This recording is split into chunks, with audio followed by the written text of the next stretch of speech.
السلام عليكم.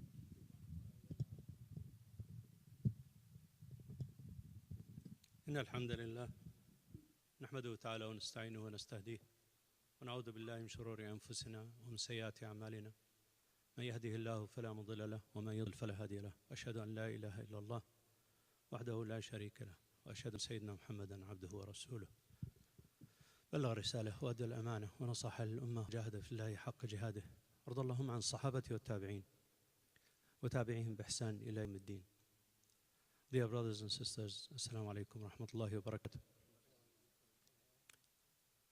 First, and before I enter into the topic of the khutbah, I'd like to remind you that there is a hadith sahih that was narrated by Al-Bukhari about a specific dua that we should make at times of bad weather, especially wind and severe rain. And part of it is Allahumma hawalayna wa la alayna, which is to ask Allah Azza wa Jal to drive it away to the mountains and to the valleys and perhaps to the roots of plants, in other words, that we may benefit from it. That is a dua that we should, inshallah, remember. You can Google it. It's a simple dua, 2 lines in Arabic, and the meaning, I just gave you the meaning. So let's keep that in mind. Let's say together, Allahumma hawalayna wa la alayna, Allahumma ameen. The talk of the khutbah today is inspired by several events that took place or that are taking place over the last couple of weeks. But before I enter the topic, I'd like to remind ourselves of 2 ayat في كتاب الله عز وجل that serve as the foundation for the topic, and that is أعوذ بالله من الشيطان الرجيم بسم الله الرحمن الرحيم وإذ يرفع إبراهيم القواعد من البيت وإسماعيل ربنا تقبل منا. The Quran records the establishment of the very first institution. Nowadays, the hottest theory in public management or in management is called institution theory, which tries to explain most of organized behavior in terms of this theory. Without getting into management, the word institution means something enduring, something that the value of which cannot be debated. The value of the masjid has been established from the time of Ibrahim until now. No one will deny the value of houses of worship, especially Baytullah al-Haram, which was established by Sayyidina Ibrahim. The second ayah, إن أول بيت وضع للناس للذي ببكة مباركة. So Allah Azza wa Jal specifically said that bayt, that house of worship, that the first house of worship, the first institution on earth established for the worship of Allah Azza wa Jal, for humanity to find a path to its creator, was that house, Al-Masjid al-Haram. So these 2 ayat serve as the foundation for my topic today. What is the context? The context has a lot of parts to it, but one part is that our community is growing, brothers and sisters. Our community is growing in numbers. Last week, I was invited to speak at a gathering of the MSAs in the northern New Jersey area. Mostly, MSA is a Muslim student organization. That's an organization that's been around since the 60s, established by Dr. Jamal Barazanji, Abdul Hamid Abu Sulaiman, Taha Jabir al-Alwani. Some of them passed away. May Allah Azza wa Jal reward them for the effort that they did. That organization produced many of the institutions that you see today in the United States, like CARE. All those organizations were founded by students of the original student movement that was started in the 60s. Those brothers and sisters had one question on their mind. And it's amazing that our children are asking it and we adults are not asking it. And that question is, how can we unite? What keeps those young people, your children and mine, awake at night is how can we come together? They look at each other and they see that in one single Salat Jum'ah at NGIT, 2 salawat, one back to back, not 1, 2, because 1 is not good enough. 1 is not big enough. Several hundred of your children do khutbah al-Jum'ah at the NGIT campus. And I went to NJIT. 44 years ago, I was in that school. I was standing in that same place, except instead of doing Jum'ah, we were playing billiards. There was not a single musalli at that time. The community is growing. Alhamdulillah, it's growing in numbers. But our youth are noticing that we are not growing with. The community is growing, but it's not growing together. Some parts of us, wallahi I hate to use this example. Some parts of it, it's kind of like a physician looking at a body that has growth that is not supposed to be there. I'm not going to call it cancer. Inshallah, we didn't reach that stage. But a physician looking and finding a lump in somebody's leg that is not supposed to be there, or in the neck, or here and there. And it could be benign, but it shouldn't be there. Al-jism al-sawi, a body that's created by Allah Azza wa Jal, is not supposed to look like that. So they would look at it and try to figure out if it's benign or if it's cancerous or whatever. Our community has that. If our community is a body, and I'm not the first one to describe it as a body. The Prophet ﷺ said, مَثَلُ الْمُؤْمِنِينَ فِي تَوَادُّهِمْ وَتَرَاحُمِهِمْ كَمَثَلِ الْجَسَدِ الْوَاحِدِ. The Prophet described the ummah as a jasad, as a body. So I'm not out of line to describe our community as a body. That example was used in the hadith, which I'll talk about a little bit later on. Our community is growing, but it's growing in parts, not as a whole, not as a unit. The youth seem to be growing alone. They have their own agenda. The sisters are growing or not growing, depending on who you ask. The Arabs are growing, their masjids are growing, the Desis are growing, the African Americans are growing. We are all growing at different rates, separately, not as one body, but as independent bodies, as if we have nothing to do with each other. I was reading a paper the other day on the concept of community action, and usually scholarly papers start defining the terms that they're using. So they brought my attention to the fact that the word community has many meanings. A community could come together based on geography. So in other words, Bergen County community is a community. Bergen County Muslim community is a community. And so is the Passaic community. But then within that, there could be the Indo-Pakistanis, there could be the African Americans, there could be the Arabs. The sisters could come together and become their own community. The youth are their own community. Look at how many different ways. Gender. The brothers are one community, the sisters are community. Age. The adults are one community, the middle age are one community. There are so many different ways. So when we say community, we are doing injustice to the word community because we are not defining what community are we talking about. And yet the hadith of Rasul sallallahu alaihi wasallam, مثل المؤمنين. So he defined that body that aches, when one part of it aches, the entire body aches, is a community of believers. مثل المؤمنين. He defined them as a community of believers, not a community of Arabs or Desis or old or young or youth or educated or non-educated. That's not what he said, sallallahu alayhi wasallam. A message to us to pay attention. Where are we from the ayah in Surah Al-Anbiya, ayah 21? Surah Al-Anbiya is Surah 21, ayah 92. وَأَنَّ هَذِهِ أُمَّتُكُمْ أُمَّةٌ وَاحِدَةٌ وَأَنَا رَبُّكُمْ فَاعْبُدُونَ. Verily, this ummah is your ummah, one ummah, ummatun wahda, a unitary ummah.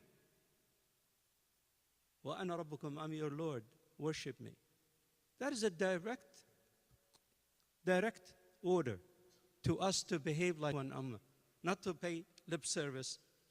And another ayah that's more specific says, وَاعْتَصِمُوا بِحَبْلِ اللَّهِ جَمِيعًا وَلَا تَفَرَّقُوا. That's the ayah that they opened the celebration with last week, the youth. They said, the ayah says, وَاعْتَصِمُوا بِحَبْلِ اللَّهِ. What is حَبْلِ And the entire talk that I gave was around the meanings and around what are the mechanisms for us to do this i'tisam, this coming together. What is the meaning of the rope of Allah Azza wa Jal? A big topic, I'm not going to cover it today. So what should be our response? Our response, ya akhwa, is that we can only, and this is what I shared with them, I'm sharing it with you, that we can only unite around one common mission. Our mission is bigger than goal. Mission outlasts goals and communities. It lives forever. وَإِذْ قَالَ رَبُّكَ لِلْمَلَائِكَةِ إِنِّي جَاعِلٌ فِي الْأَرْضِ خَلِيفَةً. Khilafatul Ard. Allah Azza wa Jal says in Surah Al-Baqarah, I'm going to put somebody to administer this earth. To administer, that's what a Khalifa is, administrator. We think of a Khalifa as some powerful figure that, orders and people follow. It's more than that. It's somebody, it defines what the Khalifa does, not what the Khalifa is. The Khalifa is defined based on his duties. We change the meaning of the word to mean something else altogether different. Go read what Abu al-A'la al-Mawdudi says about the meaning of the word Khalifa. 1938, he spoke about the subject in his book, Islamic Political Theory. Some of you may have seen it. So we have to unite around a mission that sounds like this: to build a unitary Islamic community. The mission doesn't have to be a long speech, ya ikhwa. It has to be brief. It has to tell what is it that we're trying to do. I spent more than 20 years writing mission statements. And every time I looked at a mission statement, Muslims and non-Muslims, business and non-profit and all, when I look at mission statements, many times it is so convoluted, it's so long, it has so much in it. It's kind of like a hoagie sandwich of all good intentions, as somebody described it. Imagine what a sandwich looks like, and you put everything in it. That's what the mission looks like sometimes. The mission has to say, what are you going to do? Basically, that's it.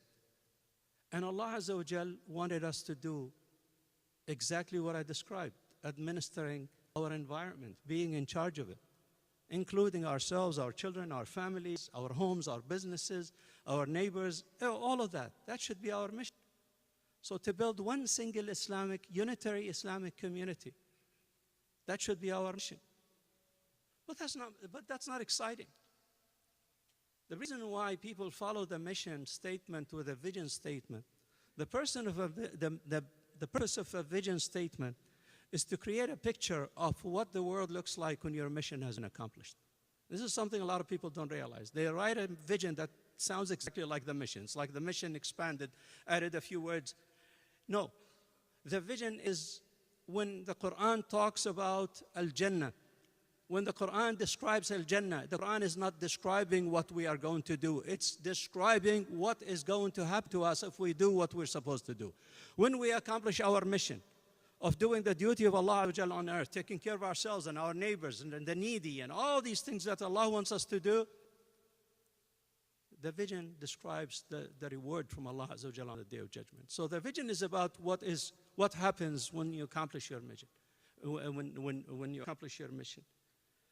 The vision that I see, this is just a suggestion, we can always sit down and discuss this, that every Islamic community should have the following vision: a unified Islamic community that takes care of its members' needs. Period. It doesn't have to be a lecture, ya ikhwan. Imagine you wake up one day and you've just lost your job and you can't pay your rent. And you can call on to somebody that will say to you, do you want me to bring it to you or do you want to pick it up? Just imagine. Imagine a sister who just had a fight with her husband, who slapped her, who did something that unfortunately a lot of people do in our community, and that's something I'm going to talk about later. Instead of calling 911, that she knows she can count on to some Muslims who are professionals, not her aunt, not her sister, who is probably going through the same predicament. Calling on to a professional who understands the idiosyncrasies of our community and how to solve these issues, who can say to her, I'm coming right over, and who will go and calm her down, and then will call some other people. حَكَمًا مِنْ أَهْلِهِ وَحَكَمًا مِنْ أَهْلِهَا. Ya ikhwan, we read this ayat. Doesn't it ring a bell in our ear? Do we do that? Do we have somebody representing the man and somebody representing the woman sitting down together to try to figure out what is going on so that they can do something? Do we understand what it means? وَالصُّلْحُ خَيْرٌ? And coming together is khair, is good. How do we understand those? And if we understood them, how could they be implemented without an institution that has professionals who can do these things? An institution like Wafa House, for instance, here in New Jersey, and there are others around the country. There's one in Long Island, in New York, and so on, by CARE. This is what a community that takes care of its members looks like. Not one where you wake up one day and you find out that your next door neighbor is in jail because yesterday he did something to his wife. And everybody is secret about it. Nobody's talking about it. Next thing you know, the children are being placed in foster care. What kind of nonsense is this happening to our community under our watchful eyes? And if you think it's not happening, come visit me at Wafa House and I'll show you the records. I won't tell you names and places, but I'll show you how many cases we've been handling. In the 11 years since Wafa House was established, more than 3,000 cases, Muslims. Sheikh Qatanani last week or the week before, about how Muslims have the worst reputation at the prosecutor's office, Muslim males, for all the bad things that they do to their wives, not here in Passaic County. And he spoke about it openly. The sad part is, he admonished the brothers, be nice to your wives, and at the same time, he implicated the sisters. And I disagree strongly with my Imam, Sheikh Qatanani, on this. Why do you implicate the sisters? Why don't we implicate ourselves as a community for not having institutions that will take care of these sisters and train the brothers to be better husbands? I'm going to be attending 2 weddings for 2 of my nieces this month, one tomorrow and one towards the end. And invariably, they always ask me to give me a word, to make a statement. And my statement is always about the same thing. It's about how the husband should take care of his wife, how the wife should take care of her husbands. And if they have a disagreement, they should bring it to somebody who understands the Islamic context, who can sit down and resolve the issue. Of course, I'm not talking about cases where there is physical abuse. In that case, unfortunately, anybody who finds out about that is obligated by law to contact law enforcement. And if they didn't do that, they could be obstructing justice. There could be all kinds of implications. And I don't advocate that things reach that level. But this is one of those issues that a community that takes care of itself, the vision of a community that I have, for years I've been trying to sell, 44 years, ya akhwa, most of it on the minbar, right here, trying to teach our brothers and sisters how to be respectful of the deen of Allah Azza wa Jal. Rasul Sallallahu Alaihi Wasallam, that spoke about the women. He says, مَا أَكْرَمَهُنَّ إِلَّا كَرِيمٌ وَمَا أَهَانَهُنَّ إِلَّا لَئِيمٌ. The one who honors them is honorable, and the one who dishonors them is dishonorable. Is a la'im, is wicked, actually, the word. That is how Prophet ﷺ, and it's an embarrassing topic to talk about. It's a very uncomfortable topic to talk about, but unless we talk about it here, we will be talking about it in court in front of a judge. And that's very unfortunate, ya akhwa. So how? How would we build this community that I've been talking about for years? This utopian Muslim community that is like one with a perfect vision. And there's 2 ways here, 2 parts to it. There's the technical part, the management part. And that has a name in management. It's called strategic planning. Many of your brothers, I come across them every day, are managing multi-million-dollar portfolios. Some of them, wallahi, in the hundreds of millions. These people have gone through the education process. They know how to build organizations much more complicated than a simple community like ours. One single member of your community, he happens to be a nephew of mine, and I'm not mentioning him because he's my nephew, but he graduated with a master's in public administration. Now he is a key person in the city of Teaneck. He's been there for years. This is just one young man, one of our children, who went to school and learned how to run an organization. They trust him enough to put him in charge of the administration of your city, right here, city of Teaneck. If you go to Teaneck to do something, ask for Isa. Why is it that our youngsters who are professionals and qualified, and like I said, many of them are managing major operations out there, why aren't we recruiting them to work on the issues of the community? And if they come, are we welcoming them or are we pushing them back and resorting to electing our board members? And again, I'm not talking about the center, I'm talking in general, ya akhwa. I speak all over the country. Next week I'll be in Columbus, Ohio, at the end of the month. And I will say the same message. Why is it that we keep electing people based on who's related to me and who do I like and who comes to dinner in my house and eats biryani rather than who's qualified for the job? Why? Enough is enough. You want from the deen? Rasulullah Sallallahu Alaihi Wasallam, when his uncle asked to be given a position of authority, Ya am, innaha amanatun wa innaka da'if. It is an amanah, it's a trust, and you are weak. Abu Dharr, when he asked about Rasulullah Sallallahu Alaihi Wasallam to give him a position of authority, he refused. He refused because he was not capable. Sayyidina Yusuf, when he asked Al-Aziz, he said, "Ja'alni ala khaza'in al-qawm," put me in charge.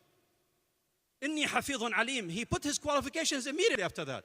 He didn't say, put me in charge of the treasury of the nation because I have a degree or because I know what I'm talking about. No, he immediately qualified it, inni hafidh alim. He immediately declared what his qualifications are. He didn't say it because I'm a Nabi. Same thing in Surah Al-Baqarah. ابعث لنا ملكا إذ قالوا لنبي لهم. They had a Nabi among them. A Nabi, a prophet. And yet, they realized that the prophet is not capable of being a leader, a military commander. Not this prophet. إذ قالوا لنبي لهم اجعل لنا ملكا ابعث لنا ملكا نقاتل في سبيل الله. Bring us some kind of a tough leader that will fight في سبيل الله. And you all know the ayat after that, how they argued with him about the qualifications and so on and so forth. But the point here, as Sheikh Sha'rawi said it, he said, somebody who's in a position of spiritual authority, like an imam, for instance, you don't want to lay any administrative duties on the imam because the imam speaks the word of Allah Azza wa Jal, and you don't want anybody to discredit the word of Allah Azza wa Jal because they are able to discredit the imam.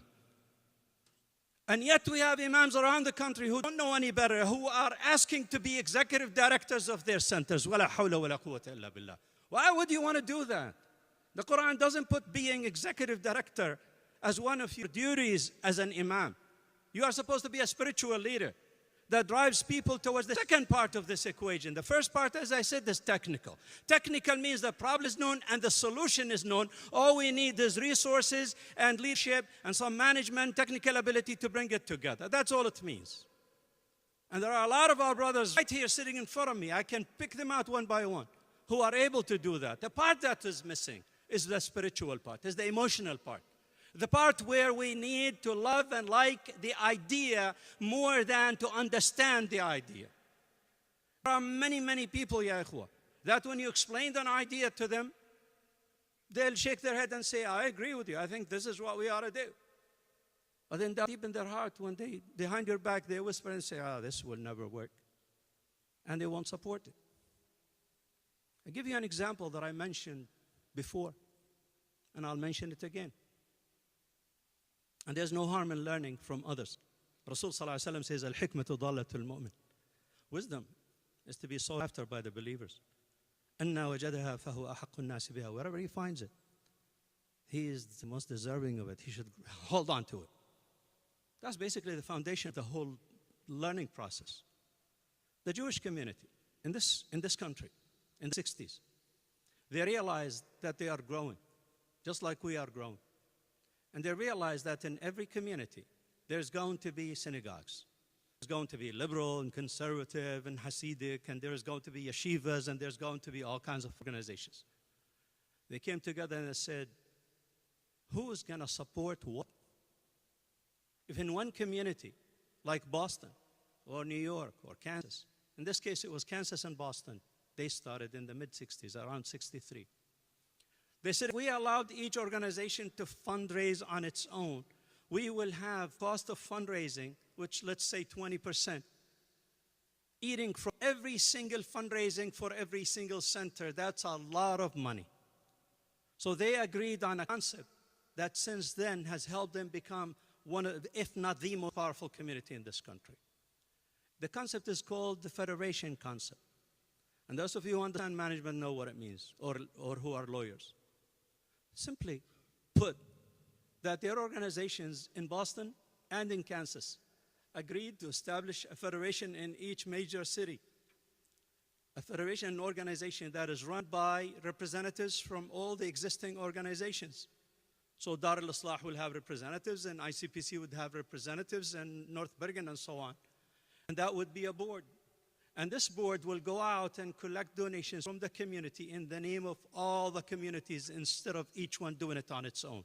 So the cost of the banquet or the fundraising will be much less because it's one single fundraising.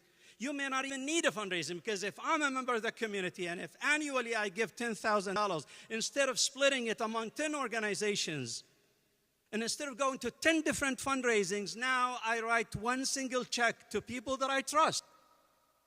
And then they will sit and put the money in front of them. And they will give each one of the organizations based on its needs plus whatever else needs to be done. They started that in the mid-60s, and the rest is history, ya ikhwa. There are more than 300 Jewish federations in the United States. Not only are they taking care of themselves, they are building community centers for their children. In the average, they are costing $50 million.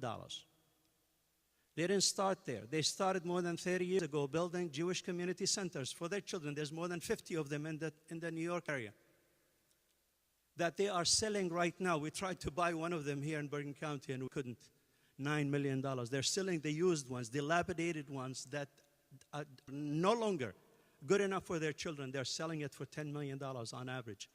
And they are upgrading to $15 million. If we want to be like that, we have to start thinking seriously about how to come together as a community. And I know I may not live to see that, but I will get the ajr from Allah Azza wa Jal for bringing the issue. I will keep asking our community leaders to come together on these issues to the last day of my life. And whether I accomplish it or not is not the point.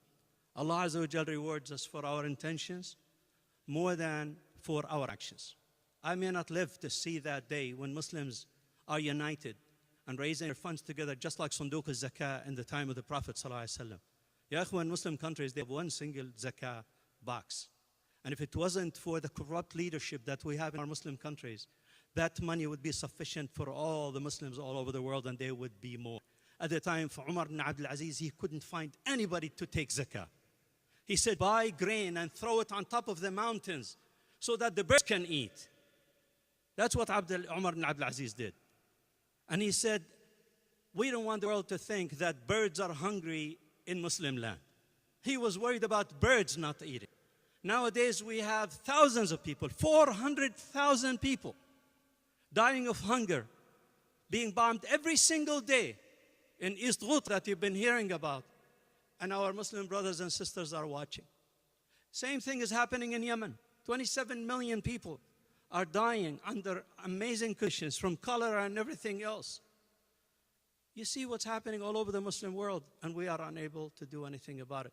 And it all starts right here. Wallahi, and I say it on this member, that I believe, and you don't have to agree with me, that the solution of most of the Muslim problems around the world can be started from this community right here. From our community, if we come together, we can make a difference. Just look again, look at the Jewish community or the NRA or any one of those organized communities and see how much influence they have on the policies of the government, especially under a president like ours who changes his mind every single day. It's not that difficult, ya ikhwa, but we have to come together. We have to work together as one single ummah. So the first part is technical, that's the easy part. I went to school for that and I'm willing to donate my time and effort. I've been doing it for years to help communities become stronger and united and so on. And there are many like me. Your own children in management schools, that's the easy part. Many think it's tough, it's not. Actually, the hard part is for our hearts to come together. أقول قولي هذا وأستغفر الله لي.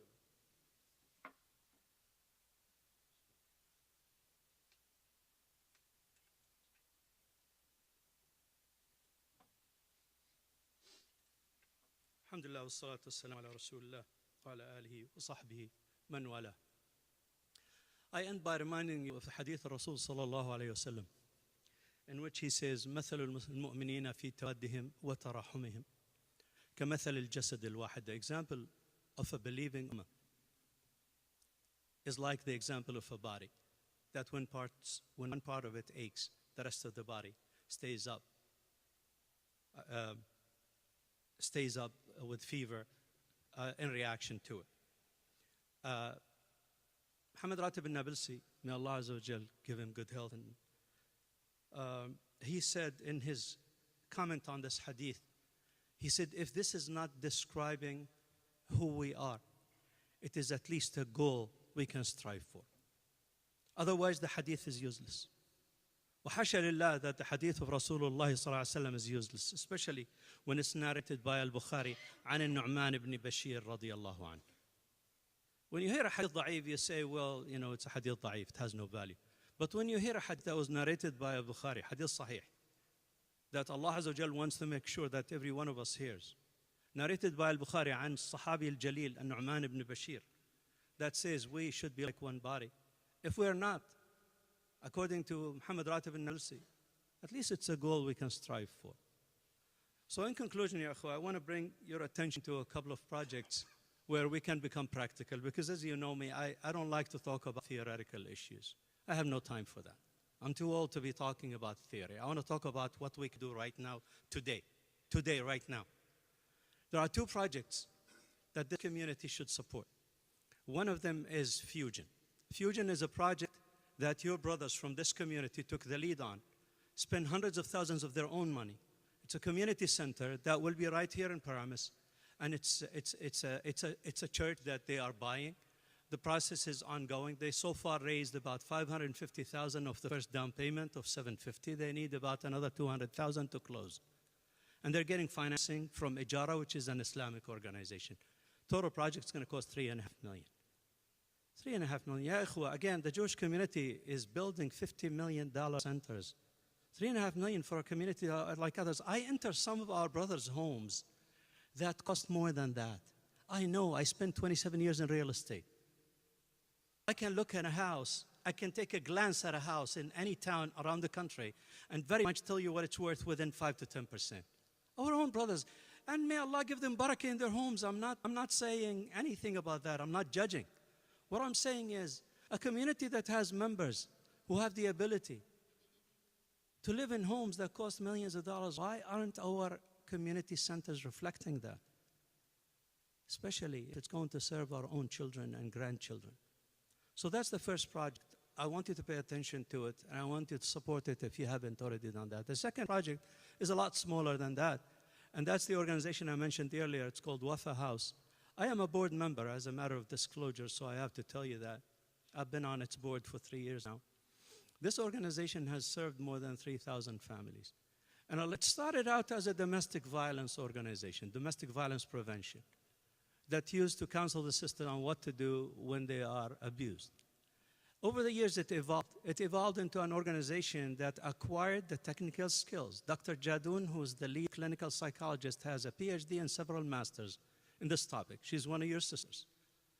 And Dr. Jadoon and others in it are experts at keeping families together, not breaking up families. There's an impression in the minds of some of our brothers that Islamic organizations that deal with domestic violence are going to encourage the sisters to break up the family. Who would do that? They think that they are going to tell the sister to go to the cops and put her husband in jail. That is very inaccurate. The truth is, and I'm speaking to you as a board member, and I'll give you an example of a brother who came from overseas, I won't even say what country, who has 6 kids, I think 6 or 7 kids, and who did what he probably did back home in his country, where he slapped one of them or something. Next thing you know, the cops are in the house. And they were about to break up the family. He behaved as an abusive husband. And lack of English and everything else, the wife couldn't defend him. They almost broke up the family. And by the grace of Allah Azza wa Jal, that case came to Wafa House. And the sisters over there were able to convince law enforcement to give them a chance to counsel this brother and his wife about raising children and things like that according to the standards of this country that we agreed to live in. Otherwise, if we don't agree, let's go home, ya ikhwa. Wallahi, I'm going to tell you right now from this member, if you are not going to follow the laws of the land that we're in, you shouldn't live here. Because one day you'll get in trouble and you'll wind up in jail. So they taught him what it takes to be a Muslim living in this country, and they were able to save the family. And I say Allahu Akbar because no one wants to see a Muslim family split up. I know one family not far away from here where the 2 daughters left the house. One of them, the parents were able to bring back. The other one is being raised by Muslim kids, by foster parents. Why? Why do we need to go that far?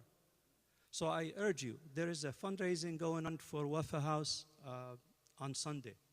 And there are tickets, the sisters are selling tickets in the back. I urge you to either show up or go to the website or do whatever you can to support this organization. Until the day when we have a foundation, when we have a federation that will say to Wafa House, what's your budget?